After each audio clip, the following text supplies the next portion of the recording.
Assalamu alaikum, ne Mohamed Jabati, association Benkan président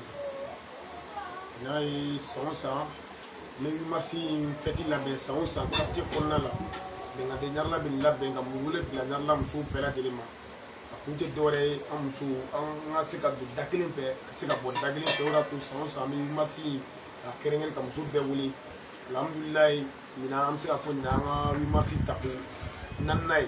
mala fola kala bargada la kamzu fo bargada wa chesiri anu ka wuli ka jola parce que kilen siran ke ka unyai antanga petit derge wi marsi do ni wula parce que ame debouré la ame ka wuli an yere la ni ama bla ko kalo chamante la sanwosa ko musu chamanga se ga la ben sabati ga se ga waru farno ga se wa fini sa ngere ko ni da won tali fini ko ye fini so ma fini so bena journal su yere ya were be no kene ga ay chamanya la ni me dola te dola parce que débrouiller mo ga wuli la mano mais ba ni politique ro aka no facilement parce que même si ka fini soro ou même si ka fini da aw ma édition do ga awye pour que be ga si ka fini soro bon en du ka nga wuli en er la parce que nga bo doni mais timinanja le quartier muso be fou parce que vraiment tout clé ne wula muso min ko ni wuli sou fara clé ga don ko arebe a be mo robadi suti dimtin na mo wete wa ira vraiment quartier kabu quartier tanyefe ambe ala deli to ala ka shida anu ma ala ka se kan teme bon ni be politique do fene di si ni ko ka mo fara no be akilna de ni mu na ka se ka kuma fuye mu se ka to be tu ko alisa il se ka po be politique comme vraiment alisa malo ma politique fam doni o be ga malo se ke doni am so ko yoro fo mais vraiment mala de deli do ala ka se ka anteme jamana ina jamana nga se ka wole bla muso be ma fene ka ira muso la muso ate ko la wole muso ya me ko muso vraiment muso ay fembadi nyay do kerengere talu ka kla ka ta ka kerengere ka be ko 8 mars ko muso to la ka kalo ko muso to la vraiment muso ay fembadi ye cheba o cheba e tie kono muso do re apangi cheba o cheba ka bi chewu nyefene muso bado re ba kofe an soro an mo ke wala kun ke walila way mo la gele sambe ni ko gela ba pogo suye mai ni dugu jera gele ka chamam ta ginna ma fo parce que asoro aya ka muso ni na sufe a bla sirama bo anga ya muso la muso ate ko la woni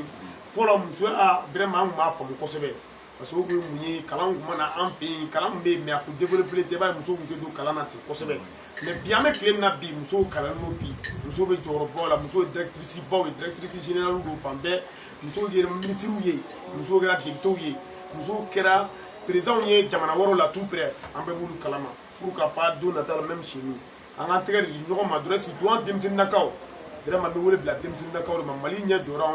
anw ye don nataw la kadiriw ye jamana in na comme président de la république yɛrɛ b'a fɔ cogo min su fara tile kan k'an denmisɛnninw ne a tiɲɛna ale bolo a tiɲɛna an denmisɛnninw bolo a ye kumaba de fɔ kuma in b'an denmisɛnninw kun na an bɛ sunɔgɔ de an bɛ wuli n'a ye an yɛrɛ ka seli o seli an bɛ kuma in fɔ ala ye ala ka jamana in taa ɲɛ ka basigi nana jamana in bolo an b'o de yira o de y'a to denmisɛnninw bɛɛ misali de ye hali n'i ye mali karamɔgɔbaw ta k'a lajɛ bi minnu bɛ wadurubaw kɛ bi mun be directeur baw la bi nyale a be demsunu di bi wa ira bi demsunu joroba on de bolo bi anga antesiri alisa vraiment jamana mi sika tani tugum amo fo demsinu nakaw di président a fenu ala ay message mais après 8 mars gana pété mais ama ira saya ate kulon bali kulo après de saya bali amo le blanc kuna ora to amo na 8 mars fene ke ka ira diemala ka ira sans ameni pété ke amo na me do ke ni a 26 mars la mali ka taruku belebele doro 91 do 26 mars malien be ba do mo mun binala ame do ko ala ka nyul la le 7 mars tout près anga sorosi mun biname angli wula koy mun be yorla mun be nord la mun be district de Bamako kona mun be région de Kay amenaga malien anga ki ba bela me do ko ala ka panga di sorosu ma anga se ka jamana yi ka latanya alisa mais ambe wole plan anga sanfe mo wa agli to en pen la en demsen chess do ni jamana in kona no ante politique la nga pe a politique parce que amika wula yɛrɛ la ala me munu ke ameni wimasi munu ke a waru a pe a be bɔ yɛrɛ de ku ina kɛra siɲɛ fɔlɔ ye an ka a bonya ta k'a di mɔgɔ ma n'o y'a yɛrɛ balimamuso ye ni madame Jakite Aminata Sisi vraiment an sera a ma a y'an jigi fa ko in na kosɛbɛ an b'a fo ka waleɲuman dɔn mɔgɔ wɛrɛ minnu y'an dɛmɛ dogo fara bangeli kan an b'u bɛɛ fo k'u bɛɛ lajɛlen waleɲuman dɔn parce que mɔgɔnifin tuma dɔ la i y'a mɛn mɔgɔw b'i dɛmɛ u bɛ k'i ye sira ɲuman kan bi an bɛ se k'a fɔ sigida mɔgɔw bɛ k'an dɛmɛ commune mɔgɔw bɛ k'an dɛmɛ et puis ko in tɛ ɲari la dɔrɔn bi alhamdulilayi vraiment an bɛ se k'a fɔ district de Bamako bɛɛ tun bɛ yan commune 6 a bɛɛ bɛ yan parce que an caman bɛ ka ɲɔgɔn lakodɔn réseau sanfɛ u bɛ an ka fɛnw suit caman bɛ ka an kanu réseau sanfɛ dɔwɛrɛ tɛ baara taabolo de don an y'o de yir'u la fɛn t'an kun kuma la i b'a fɔ dɔw yɛrɛ o dabali bɛ ban mais e bɛ kɛ activité kɛ cogo di ni ala ye mɔgɔ ɲumanw d'i ma parce que ne kelen tɛ mɔgɔ ɲuman dɔw de bɛ n kɔfɛ su de wulila olu de bɛ wuli tile de wulila olu de bɛ wuli aw yɛrɛ bɛ kɛnɛ kan a ye caman ye an b'o de fɔ bɛɛ ye an k'an cɛsiri foyi tɛ cɛsiri bɔ n'i ye cɛsiri dɔn ala yɛrɛ ka dɛmɛ bɛ na vraiment ka quartier fo k'ala deli halisa basigi ala ka nana jamana in kɔnɔ ala ka basigi nana jamana in kɔnɔ an bɛɛ ka jɛ ka jamana in dɛmɛ jamana in kɔni tɛ taayɔrɔ t'anw na dɛ taayɔrɔ t'anw na minnu b'an ɲɛma an bɛɛ b'a dɔn hali nationalité 2 ni 3 b'u la bon n'an y'an cɛsiri jamana in bɛ ɲa olu y'a yira ko jamana in pour que ja ka k'olu la o ye anw de ye